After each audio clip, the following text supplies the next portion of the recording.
So what is HTML? What does the term HTML even mean, and how does it relate to the web?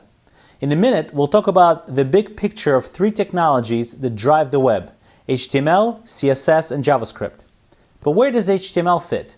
In other words, precisely what role does HTML play in web development? As we go along, you will see that understanding the answers to these pretty simple questions will actually help you make correct coding decisions down the line. Well, first of all, so what does HTML stand for? Well, it stands for Hypertext Markup Language.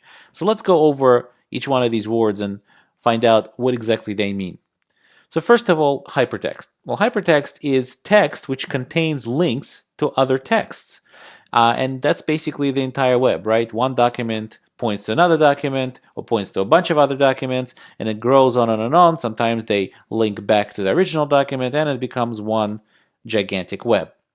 And obviously, it's not just about text nowadays. Hypermedia plays a huge role in the web today. You can watch videos, listen to music, and really hypermedia is just an extension of hypertext.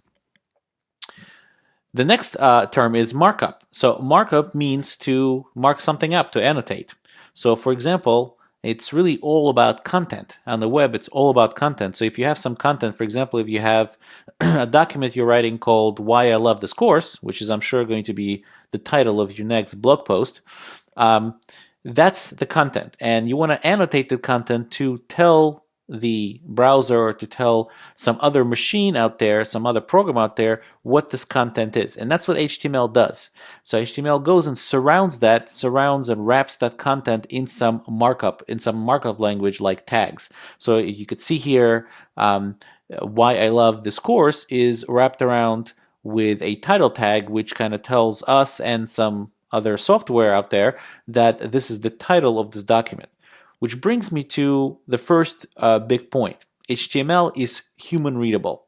So these tags look like instructions for a document structure. You don't need to run it through some interpreter in order to understand the output structure of this document. It's very clear what it is. The last word in hypertext markup language is language. And language basically implies that it has its own syntax, meaning there's a right and a wrong way to code it. So for instance, in the example on the left, closing div tag appears after the closing h1 tag.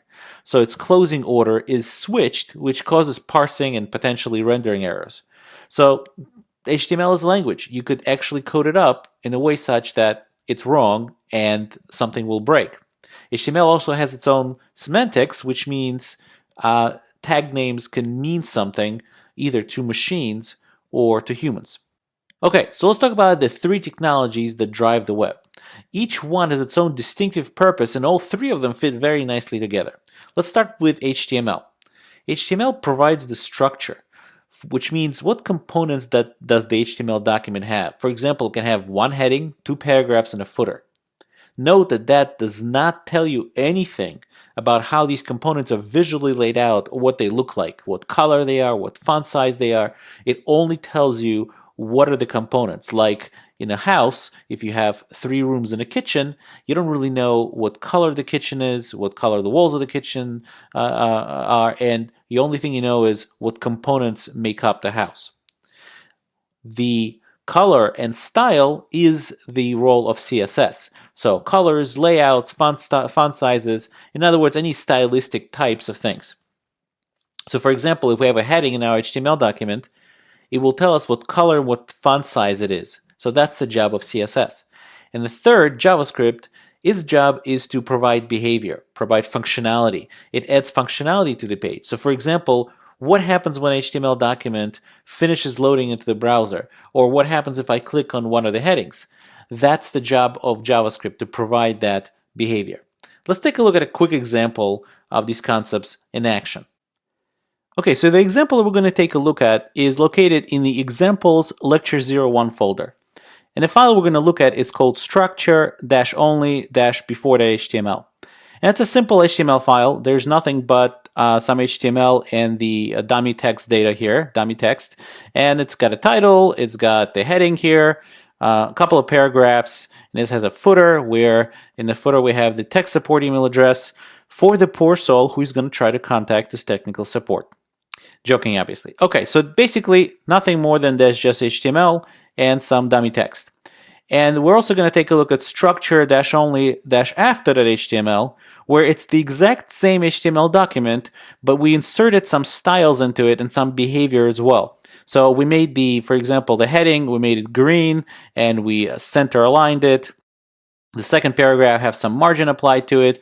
The footer here has a paragraph with our tech support email, and if we click on the tech support email, it's going to pop up an alert for us.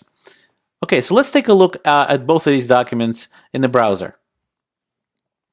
Okay, so here's the first document. There's nothing special about it. It's got that title that we talked about, a couple of paragraphs, and the tech support email at the bottom in the footer. And if I click on it, nothing actually happens.